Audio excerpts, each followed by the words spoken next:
Now this is going to be, we're now going to look at,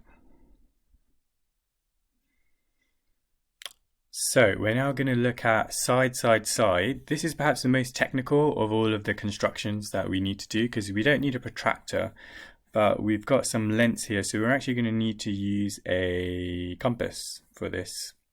May not be completely obvious why we're going to need it yet, but I'll show you how we can work out this length.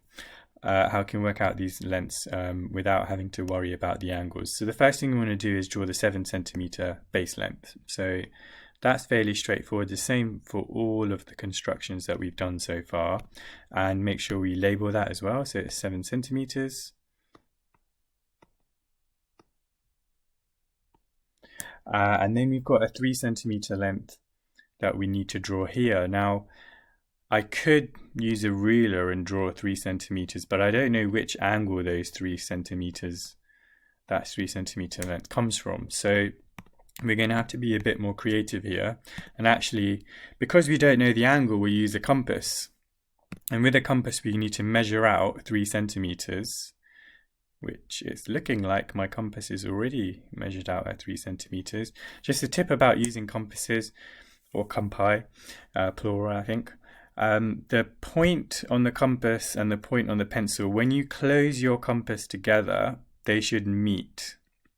So they should be at the same level. So when you open your compass up as well, you'll see it makes a difference. If the pencil, sometimes what happens is the pencil tip would be somewhere up here or somewhere down here, and they're not aligned particularly well. So it's just something to be aware of.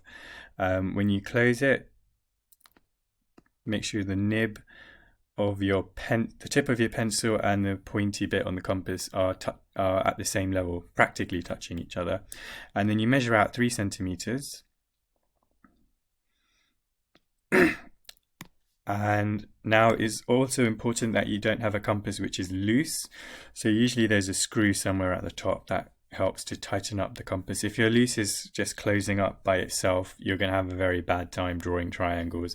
Make sure it stays in place when you keep it open. So that's something to watch out for before any type of exercise or exam or test or anything that you're doing. So we know that this is now going to draw a 3 centimeter line. So I'm going to now draw an arc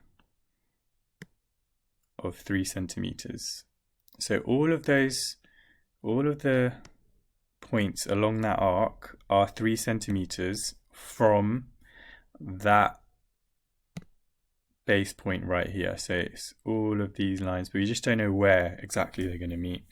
What I'm now going to do is measure out 6 centimeters, because I can see that this length here, that 6 centimeter length, is what's going to be our third length. So I'm going to put the compass on 0 and then measure out 6 centimeters. So again, make sure your compass is tight so it doesn't close up or flop about. And then from here, we're going to